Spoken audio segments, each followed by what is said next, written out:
ಬದಲಾವಣೆ ನಾನು ಆಗಲೇ ಹೇಳಿಬಿಟ್ಟೆ, ಕೆಲವು ನೈಜ ವಿಚಾರಗಳ ಮೇಲೆ ರಾಜಕಾರಣ ಮಾಡೋಣ. ಯಾರ್ಯಾರು ಹಣೆ ಬರ್ದಾಗ ಏನು ಬರ್ದದು ಆಗಿರ್ತದೆ. ನಾನು ಭಾಳ ಸಲ ಹೇಳಿನು, ಮತ್ತೊಮ್ಮೆ ಅದನ್ನು ಪ್ರಸ್ತಾಪ ಮಾಡ್ಲಿಕ್ಕೆ ಹೋಗಂಗಿಲ್ಲ.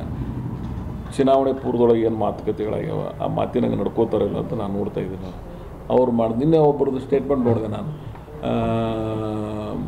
ಇಲ್ಲ ಕೆಲವರು ಇದು ಆದದ್ದು ಅಂಥೇಳಿ. ನಿಮಗೊಂದು ಮಾತು ಹೇಳ್ಬಿಡ್ತೀನಿ ನಾನು, ವಿಜಯಪುರ ಜಿಲ್ಲೆ ಒಳಗೆ ಅವಕಾಶ ವಂಚಿತ ಕ್ಷೇತ್ರ ಯಾವುದಾರು ಇದ್ರೆ ಅದು ಇಂಡಿ. ಸ್ವತಂತ್ರದ ನಂತರ ಇವತ್ತಿನ ತನಕ ಇಂಡಿ ವಿಧಾನಸಭಾ ಕ್ಷೇತ್ರಕ್ಕೆ ಸಚಿವ ಸ್ಥಾನ ಸಿಕ್ಕಿಲ್ಲ. ಅದು ಕಾರಣಗಳನ್ನು ಹೋಗೋದಿಲ್ಲ, ಅದನ್ನು ವಿಶ್ಲೇಷಣೆಗೂ ಹೋಗಂಗಿಲ್ಲ.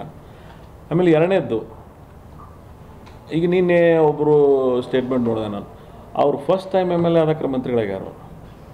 ಬಂಗಾರಪ್ಪನವ್ರ ಕಾಲದಾಗ 1989ರಾಗ ಸನ್ಮಾನ್ಯ ದಿವಂಗತ ವೀರೇಂದ್ರ ಪಾಟೀಲ್ರ ನೇತೃತ್ವದಲ್ಲಿ ಚುನಾವಣೆ ಆಗಿತ್ತು.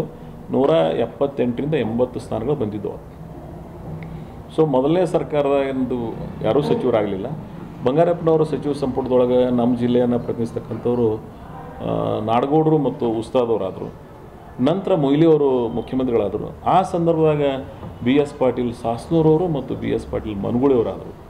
ನಿಮಗೆಲ್ಲರಿಗೆ ಆಗಿನವರು ಏನಿದ್ರೆ ನಿಮಗೆಲ್ಲ ಮಾಹಿತಿ ಇದ್ದೇ ಇರ್ತದೆ. ಸೊ ಅದಕ್ಕೆ ಫಸ್ಟ್ ಟೈಮ್ದಾಗ ಆದವ್ರು ಯಾಕೆ ಕೊಟ್ಟರು? ಅವಾಗ ಬಂಗಾರಪ್ಪನವರು. ಮೊಯ್ಲಿಯವರು ಹಿರಿಯರಿಗೆ ಯಾಕೆ ಕೊಟ್ಟರು? ಸೊ ಯಾರು ಇಲೆಕ್ಟ್ ಆಗಿದ್ದರು ಅವಕಾಶ ಯಾವಾಗ ಸಿಕ್ತು. ಆದ್ರೆ ನಮ್ಮ ಭಾಗಕ್ಕೆ ಸಿಗಲಿಲ್ಲ. ಅವಾಗ ಕಲ್ಲೂರವ್ರಿಗೆ ಕಲ್ಲೂರವರು ಆ ಟೈಮ್ನಾಗ ಇದ್ರು, ಅವರು ಆಗಲಿಲ್ಲ. ಬೋರ್ಡ್ ಚೇರ್ಮನ್ ಆದ್ರು ಅವರು.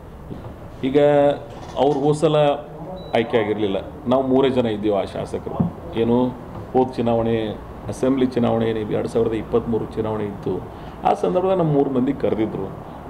3 ಮಂದಿ ಕರೆದು ಇಂಡಿವಿಜುವಲಾಗಿ ಮಾತಾಡಿದ್ದಾರೆ. ಆಮೇಲೆ ದಿಲ್ಲಿ ಒಳಗೆ ಯಾರು ಅಗ್ರಗಣ್ಯ ನಾಯಕರವರ ಅವರು ನನಗೆ ಮಾತು ಕೊಟ್ಟಾರ. ನಾನು ನೋಡ್ಲಾಕತ್ತೀನಿ ವೆದರ್ ಅವ್ರು ತಮ್ಮ ಮಾತನ್ನು ಉಳಿಸ್ಕೋತಾರೋ ಇಲ್ಲೋ ಅಂತೇಳಿ.